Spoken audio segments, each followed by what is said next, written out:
एक गरीब माँ की भावुक कर देने वाली कहानी। आज कुछ ज़्यादा ही देर होगी।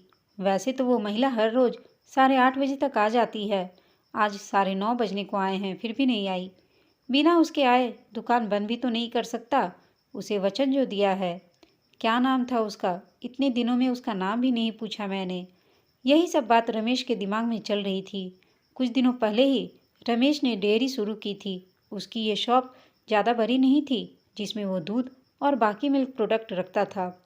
उद्घाटन के दिन ही पहली ग्राहक बनकर एक महिला उसके शॉप पर आई थी। उसकी गोद में एक छोटा सा लेकिन बहुत ही प्यारा बच्चा था। उसने एक दूध की बोतल ली और रमेश से बोली, भैया अभी मेरे पास सिर्फ 10 ही रुपये हैं, बाकी के आपको कल दूंगी तो चलेगा? रमेश ने एक बार उसकी तरफ देखा। गरीब थी बेचारी। गले में मंगलसूत्र नहीं, माथे पे सिंदूर नहीं। शायद पति मर गया होगा बेचारी का। रमेश ने अंदाजा लगाया। पुरानी मैली साड़ी को कई जगह रफू किया हुआ था। माथे से पसीने की बूंदें बह रही थीं। फिर उसकी नज़र उस मासूम बच्चे पर गई, जिसके मैले चेहरे पर एक निष्पाप हंसी थी और अभी भी आए 2 दांत उस हंसी को 4 चांद लगा रहे थे। रमेश ने उस महिला की तरफ देखा और बोला, कोई बात नहीं बहन, आप मुझे बाद में पैसे दे देना। बड़े समाधान के साथ महिला ने रमेश की तरफ देखा और बोली, भैया मैं ज़रूर आपको कल पैसे दे दूंगी। यहीं पास में ही दूसरी गली में छोटा सा घर है, वहीं रहती हूँ मैं। रमेश मुस्कुराते हुए बोला, कोई बात नहीं बहन, कल पैसे ना हो तो भी चलेगा। जब आपके पास होंगे तब दे देना। फिर वह महिला वहाँ से चली गई। अगले दिन वह महिला पैसे लेकर डेयरी पर आई और पैसे रमेश को देने लगी। रमेश ने पैसे लेने से मना कर दिया और बोला, नहीं बहन, मैं यह पैसे नहीं ले सकता, क्योंकि कल आपने मेरी बोनी की थी और कल मुझे 2000 का फ़ायदा हुआ। आप मेरे लिए बहुत लकी साबित हुई हैं, इसलिए यह पैसे मैं नहीं ले सकता। रमेश की कहीं इस बात से उस महिला को बहुत ज़्यादा खुशी हुई, क्योंकि इतने सालों बाद किसी ने पहली बार उसको लकी कहा था। वरना पति के मौत के बाद तो उसके ससुराल वालों ने उसे पनौती कहकर घर से ही निकाल दिया था। भैया रात को कितने बजे तक आपकी यह दुकान खुली रहती है? महिला ने रमेश से पूछा। 8 बजे बंद कर देता हूँ बहन, रमेश ने कहा। रमेश का जवाब सुनकर महिला का चेहरा उदास हो गया। रमेश को यह समझते देर नहीं लगी। उसने पूछा, कोई समस्या है बहन? अपने बच्चे और अपना पेट पालने के लिए मैं 2 घरों में झाड़ू बर्तन का काम करती हूँ। यह सब काम करके रात को 8:30 बजे घर लौट पाती हूँ। तब तक यहाँ आसपास की सभी दुकानें बंद हो जाती हैं और लाचारी में मुझे अपने बच्चे को भूखे पेट ही बहला फुसला कर सुलाना पड़ता है। वह बोल नहीं सकता ना, उसी का फ़ायदा उठाती हूँ। कहते हुए उस महिला का गला भर आया। महिला की बातें सुन रमेश को बहुत बुरा लगा। फिर वह बोला, आप चिंता मत कीजिए बहन, बिना आपको दूध की बोतल दिए यह शॉप बंद नहीं होगी, लेकिन मेरी एक शर्त है। अपने आंसू पोंछते हुए महिला ने रमेश की ओर देखा और पूछा, क्या शर्त है? रमेश बोला, आप मुझे दूध के पैसे नहीं देंगी। यह सुन उस महिला की आंखें फिर झलक गईं, लेकिन इस बार आंसू दुख के नहीं खुशी के थे। उसे ऐसा लग रहा था जैसे इंसान के रूप में भगवान उसकी मदद करने आ गए हैं।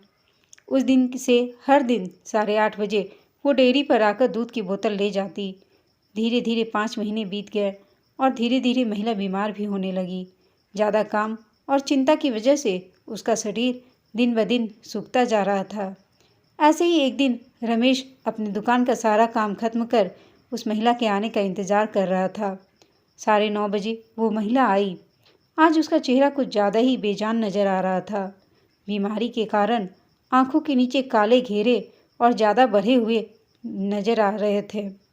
रमेश ने तुरंत फ्रिज खोलकर दूध की बोतल निकाल उसे दी। फ्रिज बंद करने के लिए रमेश मुड़ते ही बोला कि बहन आज कुछ ज़्यादा ही देर कर दी। वो घूमा तब तक वो महिला दूध की बोतल लेकर जा चुकी थी। उसने सोचा आज ज़्यादा देर हो गई है, इसलिए वो जल्दी चली गई होगी। बेचारी का बच्चा रोता होगा भूख से। रमेश ने दुकान बंद की और घर चला गया। अगले दिन ठीक 8 बजे वो महिला शॉप पर आई और आकर बिना कुछ बोले खड़ी हो गई। हमेशा की तरह रमेश ने उसे दूध की बोतल दी। कोई चीज़ नीचे गिरी तो उसे उठाने के लिए रमेश नीचे झुका। वो चीज़ उठाई और सामने देखा तो वो महिला वहाँ नहीं थी।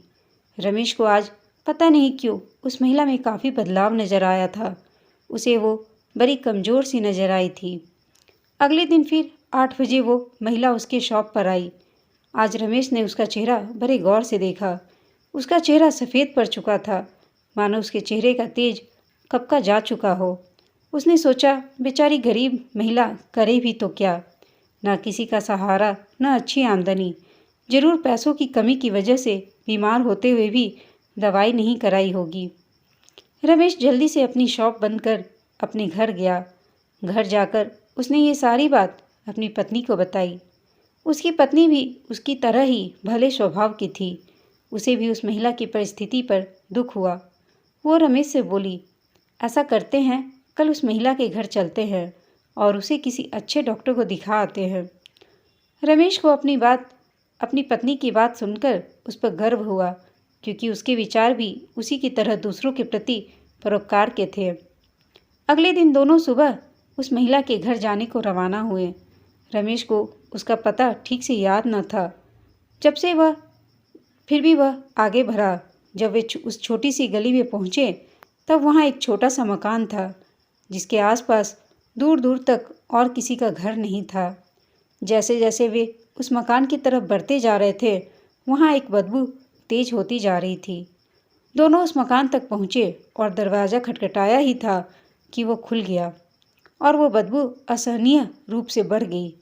फिर भी दोनों अपने नाक पर कपड़ा रखकर उस अंधेरे मकान में घुसे, जहाँ बच्चे के खेलने की आवाज़ आ रही थी।